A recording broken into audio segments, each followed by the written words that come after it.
Hola, mi nombre es Rubén Durán, alumno de la Escuela Superior de Innovación y Tecnología, cursando la materia Programación Orientada a Objetos. En este video explicaré los conceptos básicos de la programación orientada a objetos, incluyendo la declaración de variables, creación de clases y objetos, la introducción a la programación orientada a objetos y la implementación de parámetros en métodos, todo esto usando el lenguaje de programación Python. Bien, la programación orientada a objetos, POO u OOP según sus siglas en inglés, es un paradigma, es decir, una forma de programación en el que los conceptos del mundo real, relevantes para nuestro problema, se moldean a través de clases y objetos, y en el que nuestro programa consiste en una serie de interacciones entre estos objetos que vamos creando. Los principales beneficios de la programación orientada a objetos son el encapsulamiento, que permite empaquetar el código dentro de una unidad, el objeto, donde se puede determinar el ámbito de actuación. Y también la abstracción permite generalizar los tipos de objetos a través de las clases y simplificar el programa. El estado de estos objetos se define a través de variables, que en este caso van a ser llamadas atributos, mientras que la funcionalidad se modela a través de funciones, a las que se les conoce con el nombre de métodos del objeto. La programación orientada a objetos es una manera de estructurar el código que le hace especialmente efectivo organizando y reutilizando este código, aunque su naturaleza abstracta hace que no sea muy intuitivo cuando se empieza a aprender. Un ejemplo de objeto podría ser un vehículo, en el que tendríamos atributos como la marca y el número de puertas o el tipo de carburante que usa este vehículo, y podría tener métodos como arrancar y parar, o bien cualquier otra combinación de atributos y métodos según lo que fuera relevante para nuestro programa en ese momento. Para poder entender este paradigma de programación, empecemos por ver los conceptos de clase, objeto y variable. Para empezar, ¿qué es una clase?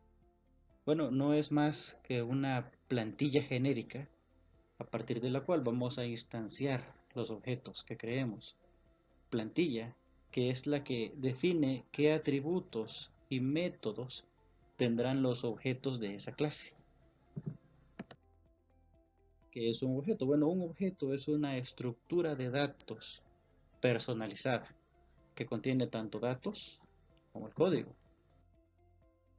Un objeto representa una instancia única de alguna entidad a través de los valores de los atributos que le demos, y va a interactuar con otros objetos o consigo mismo a través de los métodos que definamos. Y las variables, también conocidas como atributos. Los atributos son características o propiedades que definen ese objeto o una clase. Los atributos también se conocen como propiedades, campos o variables de instancia. La importancia de las variables, la importancia de estos atributos, bueno, estos son fundamentales para almacenar tanto los datos en objetos y en clases. Por ejemplo, hay 5 puntos sobre por qué son fundamentales. Bueno, sirven para organizar los datos, facilitan la reutilización de código, mejoran la legibilidad y la mantenibilidad del código, permiten la encapsulación de datos y son fundamentales para la programación orientada a objetos. Bueno, después de ver los conceptos básicos, queremos ver un ejemplo práctico donde se va a entender estos conceptos de la programación orientada a objetos. Vamos a ver el siguiente ejemplo definiendo la clase persona. Vamos a ver cada una de sus partes y vamos a ver cómo se aplican los conceptos que previamente hemos aprendido. Bueno, eh, en la programación orientada a objetos, una clase, como ya vimos, es un molde que define las características y los comportamientos de un objeto. En Python definimos una clase usando la palabra reservada class. En este ejemplo, creamos una clase llamada persona, como lo vemos aquí. Podemos ver ahí class, persona, dos puntos, palabra reservada y el nombre de nuestra clase. Los atributos son las características de un objeto. En nuestra clase persona definimos tres atributos: nombre, edad y dirección. Podemos ver también al inicio el método. El método que tiene doble barra bajo el principio y el final del nombre, init, y se ejecuta justo después de crear un nuevo objeto a partir de la clase. Proceso que se conoce con el nombre de instanciación. Inicializa los atributos del objeto y eso lo podemos ver aquí. Justamente lo vemos aquí. Ahí está el constructor. Como vemos, el primer parámetro de init y del resto de los métodos que vamos a crear utilizan la palabra reservada self. ¿Para qué? Bueno, para referirse al objeto actual. Este mecanismo es necesario para poder acceder a los atributos y métodos del objeto diferenciándolo. Por ejemplo, podemos diferenciar una variable local, por ejemplo edad, que la vemos aquí, de un atributo del objeto que es self.edad. Vemos claramente los atributos definidos para la clase persona junto con su variable. Self nombre es el atributo y su variable nombre. Self edad, variable edad, y self dirección y su variable dirección. Podemos ver claramente los atributos y sus variables. Eso queda perfectamente claro. El atributo va a contener a la variable que está ubicada después del símbolo de igual. Los métodos son las acciones que un objeto puede realizar. En nuestra clase persona definimos dos métodos: saludar y mostrar dirección. Estos métodos utilizan los atributos que creamos en el objeto para realizar acciones específicas. Vemos aquí def, saludar, self, como ya lo especificamos, y mostrar dirección y self, la palabra reservada. Ahora que tenemos claramente nuestra clase definida, también podemos ver que cada método va a imprimir un resultado.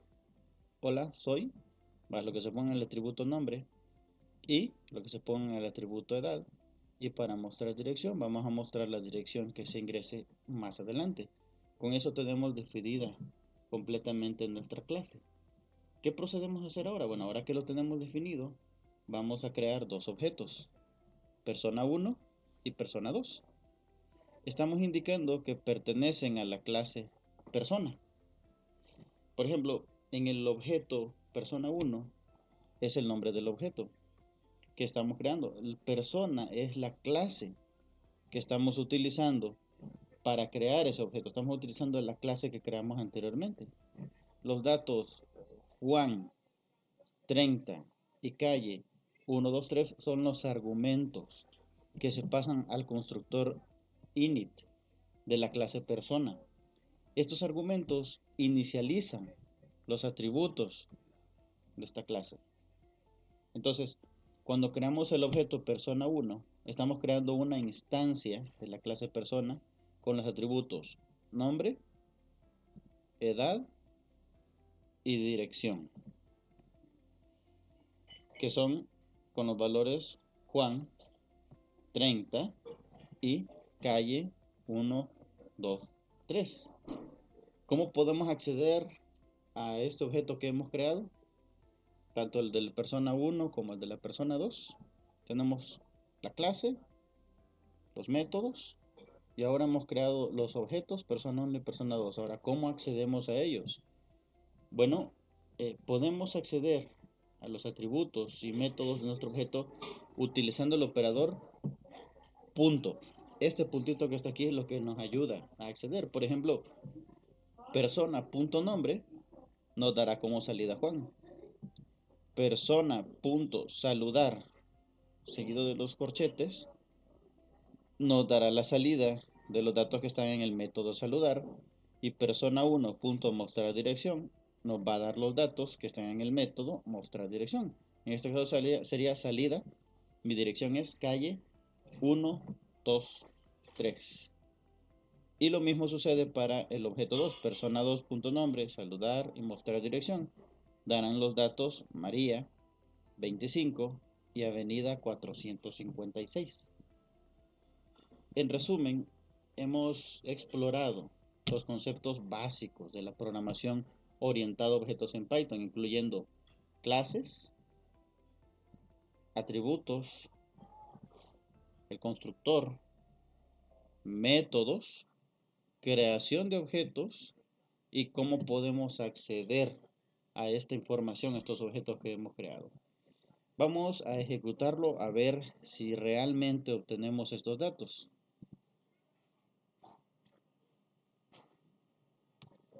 Como podemos ver aquí, es correcto. Obtenemos Juan, hola soy Juan, tengo 30 años, mi dirección es calle 123. Y el objeto 2, María, hola soy María, tengo 25 años y mi dirección es avenida 456. Como vemos, realmente funciona. Y estos son los conceptos básicos que necesitamos conocer sobre las clases, los objetos, los métodos, el constructor y los atributos en Python. Espero que esta información, aunque muy sencilla y breve, sea de utilidad para comprender lo más básico de la creación de clases en Python. Muchas gracias.